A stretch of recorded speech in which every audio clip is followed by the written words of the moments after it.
मेरे प्यारे दोस्तों, कैसे हैं आप लोग। आशा करते हैं कि आप लोग अच्छे हों, स्वस्थ हों और अपनी पढ़ाई में लगे हुए हैं।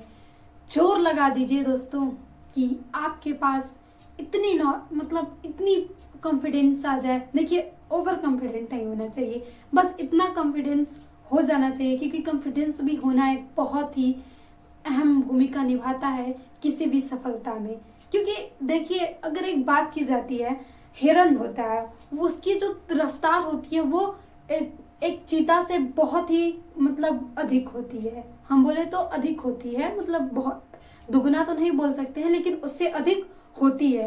लेकिन फिर भी चीता उसे दौड़ा के और उसका शिकार कर लेता है। तो ऐसा क्यों है?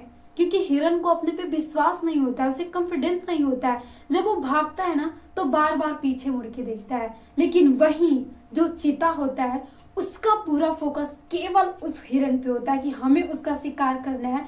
वो ना इधर ना उधर ना पीछे कहीं भी मुड़ के नहीं देखता है और चंद समय में अपने शिकार हासिल कर लेता है। अगर वही कॉन्फिडेंस हिरन के भी अंदर होता तो चीते की औकात ही नहीं कि वो उसे पकड़ ले, क्योंकि उसकी रफ्तार उससे दुगनी होती है। तो इसीलिए आपको भी एक विश्वास होना चाहिए खुद पे कि हाँ, मैं कर सकता हूँ, मैंने इतनी मेहनत की है तो मैं करूँगा। क्योंकि बहुत स्टूडेंट के साथ ऐसा होता है कभी कभी कि वो पढ़ाई तो बहुत अच्छे से करते हैं, लेकिन जैसे एग्जाम्स आता है तो उनका विश्वास, उनका कॉन्फिडेंस लेवल वीक हो जाता है, जिसके कारण उनकी मेहनत डिस्ट्रॉय हो जाती है। तो बस आप इस अपनी मेहनत को डिस्ट्रॉय मत होने दीजिएगा और पॉजिटिव लोगों के साथ रहिएगा।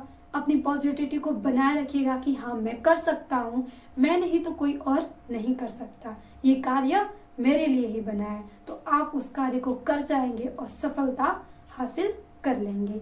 तो आज हम पढ़ेंगे फिजिक्स के एक और भी इम्पोर्टेंट टॉपिक, जिसका नाम है सेल का आंतरिक प्रतिरोध। अब सेल का आंतरिक प्रतिरोध निकालने से पहले हमें पता तो होना चाहिए। डिफिनेशंस पूछ दिए भाई कि सेल का आंतरिक प्रतिरोध बताओ। देखिए, कोई भी सेल होता है ना, तो सेल में विद्युत अपघट्य भरे जाते हैं। तो वो विद्युत अपघट्य एक अवरोध का कार्य करता है। तो हमने एक अवरोध को प्रतिरोध का नाम देते हैं इलेक्ट्रिसिटी में। तो वैसे ही अगर मान लीजिए हम यहाँ से सेल को एक तार द्वारा ही संयोजित करेंगे, तो तार के पास तो खुद का प्रतिरोध होता है, तो जिसे हम कैपिटल आर से दिखाते हैं। लेकिन जब हमें सेल का प्रतिरोध दिखाना होगा कि सेल के पास भी एक प्रतिरोध है, तो उसे हम क्या कहते हैं, उसे हम किससे दिखाएंगे, तो आज हम उसको क्लियर करते हैं। सबसे पहले बात करें डिफिनेशंस की, तो डिफिनेशंस है कि जब किसी सेल में से मान लीजिए आप एक फिगर बना लीजिए, सेल को हम इस तरीके से ही लगाते हैं।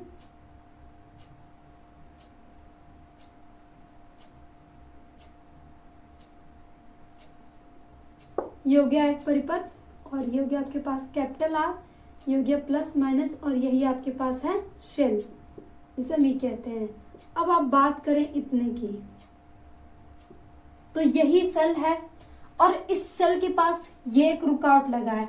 अभी हम देखेंगे कि यही रुकावट क्या है।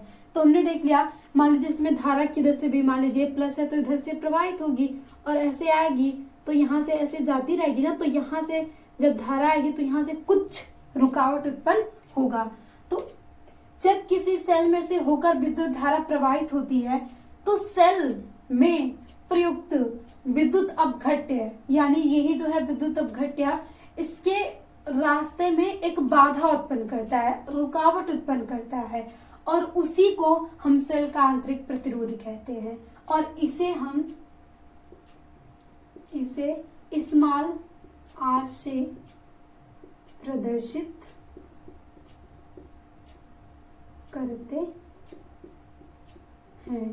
तो भाई अब मिल गया आपके पास कि ये हमारा तार का प्रतिरोध है, तो हम इसे मान लेंगे स्मॉल आर। अब इसमें जो भी धारा प्रवाहित हो रही है, अगर हम कुल प्रतिरोध निकालें तो वो क्या होगा। आप इस जो ये फिगर बनाए, ये फिगर बनाने इंपॉर्टेंट थे, तो आप बना सकते हैं कि हमने एक शेल लिया, ई सेल लिया, जिसका आंतरिक प्रतिरोध स्मॉल आर है और जो तार का प्रतिरोध है वो कैपिटल आर है। तो इस फिगर को आप लिख सकते हैं, थोड़ा बड़ा लिखना हो, और नहीं लिखेंगे तब भी फिगर बनाएंगे तो चलेगा। तो इसमें आपको सबसे पहले निकालना है कि विद्युत परिपथ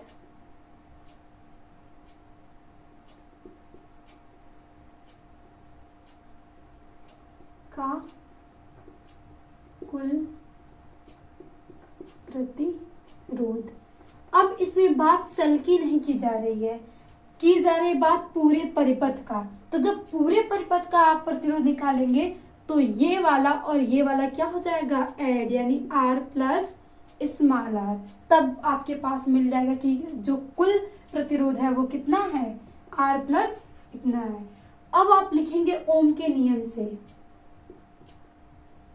ओम के नियम से।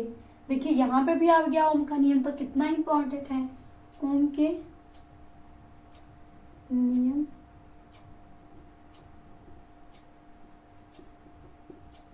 परिपथ में बहने वाली धारा, हमने पढ़ा है ओम का नियम, V बराबर I R।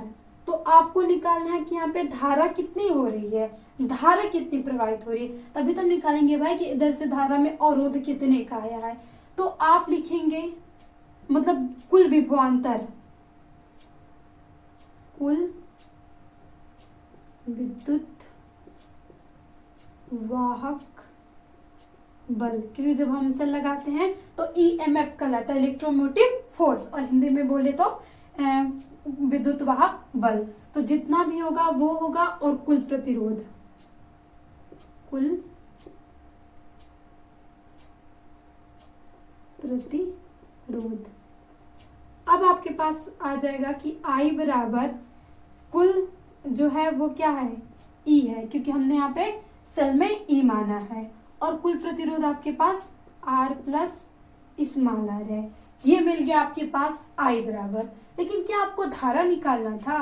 नहीं, आपने तो लिखा है सेल का आंतरिक प्रतिरोध। तो अब हम चलते हैं, मूव करेंगे आंतरिक प्रतिरोध पे। इसे बना लीजिए आप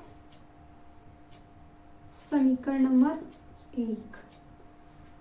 और एक आप पढ़े हैं I बराबर होता है V अपॉन R, इसे बना लीजिए समीकरण नंबर 2।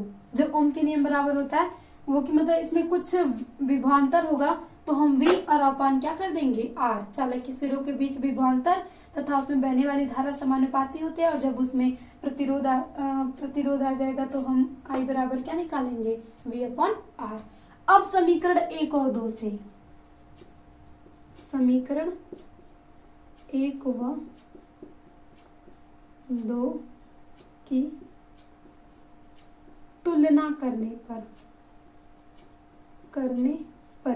आपने देखा ये भी I बराबर इतना है, ये भी I बराबर इतना है। तो आप ये तो लेफ्ट हैंड साइड बराबर हो गया, तो आप राइट हैंड साइड को भी क्या कर सकते हैं, बराबर कर सकते हैं। तो आप लिख सकते हैं V upon R is equal to E upon R प्लस स्मॉल r।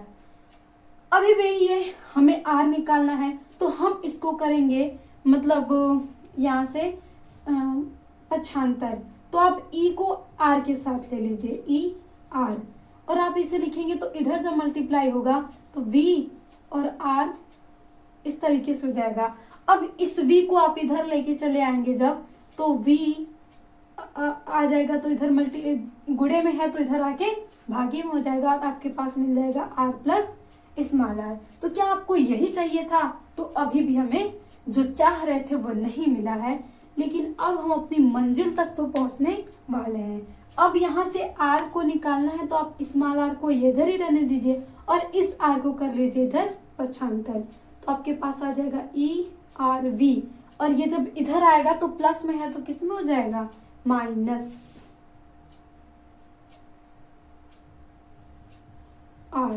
ये आ गया आपके पास आंतरिक प्रतिरोध। या तो आप R को कॉमन कर लें तो लिख सकते हैं आप यहाँ से R E V माइनस 1। ये तो आप कोई भी आंतरिक प्रतिरोध यहाँ से लिख सकते हैं, और जब भी कोई सवाल दे दे और आंतरिक प्रतिरोध निकालने दे दे वहां से, तो आप सिंपल इस फार्मूले का यूज करके, एक वहां पे विद्युत वाहक बल दिया होगा और वहां पे विद्युत विभवांतर दिया होगा और तार का प्रतिरोध दिया होगा, तब जाके आप सेल का आंतरिक प्रतिरोध निकाल सकते हैं। तो बहुत ही इजी था।